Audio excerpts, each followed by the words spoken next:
Chapter 61.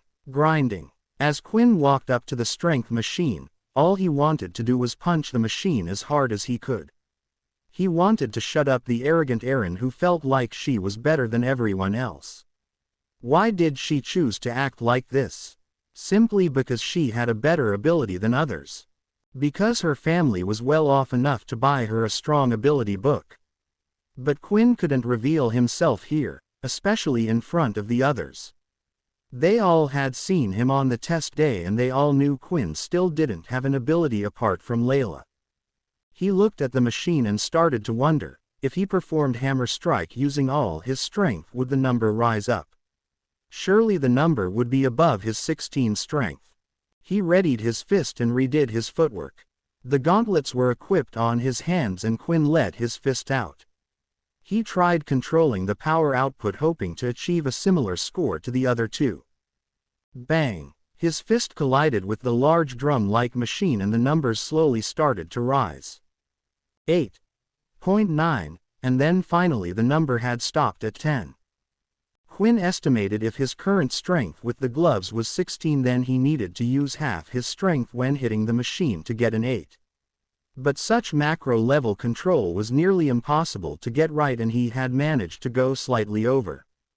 "Hey man, didn't you get stronger?" Vorden said, surprised. "I thought you got a 5 on the test last time. You been working out or something?" Quinn started to laugh, trying to come up with something. "Actually, it was thanks to that game you showed me," Quinn replied. "I met someone who really helped and showed me how to activate the beast weapon's strength properly. I worked hard hoping I wouldn't be useless for you guys. When I threw that beast ball that time back in the assembly hall, I realized how useful it would be if I learned how to activate the best weapon." This was a lie, but Quinn felt like it was quite convincing. "Didn't the second years say you needed to treat it like activating your ability though? I thought you didn't have one." "Apparently that isn't a requirement, but just to help you visualize activating your beast weapons," Quinn replied back. Sweat was starting to run down his face. All he could do now was hope the others would buy it. "Well, a score of 10 isn't that impressive. The only reason we are talking about it is because you're a level 1, Erin said. For once Quinn was happy Erin's smugness had drawn the attention away from him. "Is this okay then?" Layla asked. "Yes," Erin replied. "I still wish to join your team. I believe even with the extra luggage we have on board, with me and Vorden we can come out as the top team during this assessment." After testing everyone's strength, the group decided to discuss a few things, such as formation and what to do. Although the discussions didn't last for long. If they were to travel as a group, Layla would stay at the back for support and Erin and Vorden would be at the front. Usually, the physical damage dealers would be at the front of the squad while elemental users in the middle. But in this scenario, Quinn and Peter were considered so weak that they were placed in the center for protection. Erin felt like it was quite useless to practice anything else after finding out how weak the other two abilities were, so the group's meeting had ended early and she decided to go off on her own to train somewhere. "Well, if combat classes have been cancelled for the day, is there anything you wanted to do?" Vorden asked. "Actually, I was planning to head to the VR capsules," Quinn replied. "I've been trying out a bunch of abilities so I can decide what ability to pick in the future." Suddenly Vorden started to shiver. "You can go ahead," Vorden said. "I know I showed you how to play the other day, but to be honest I'm sick and tired of that game. I played it so much growing up and all."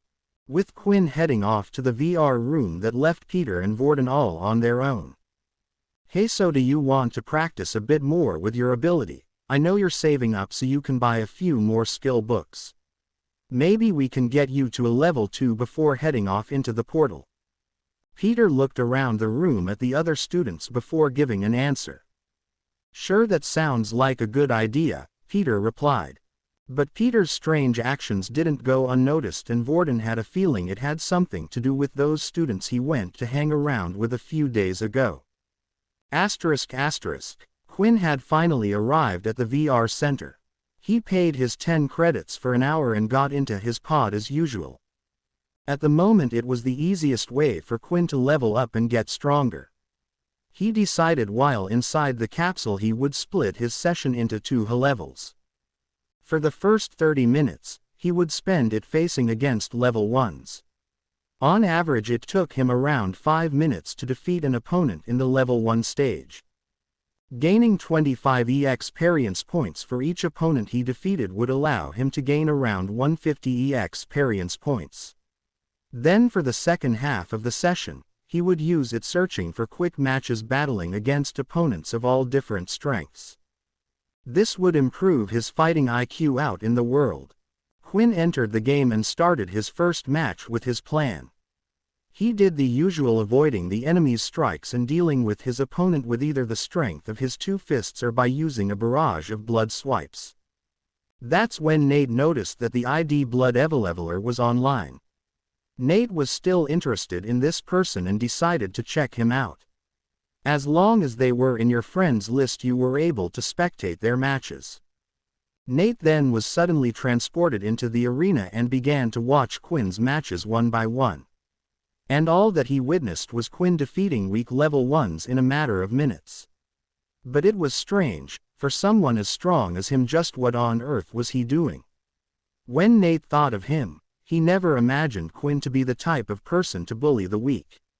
"Let the grinding begin," Quinn said as he took down his next opponent. 170 out of 800 EXP.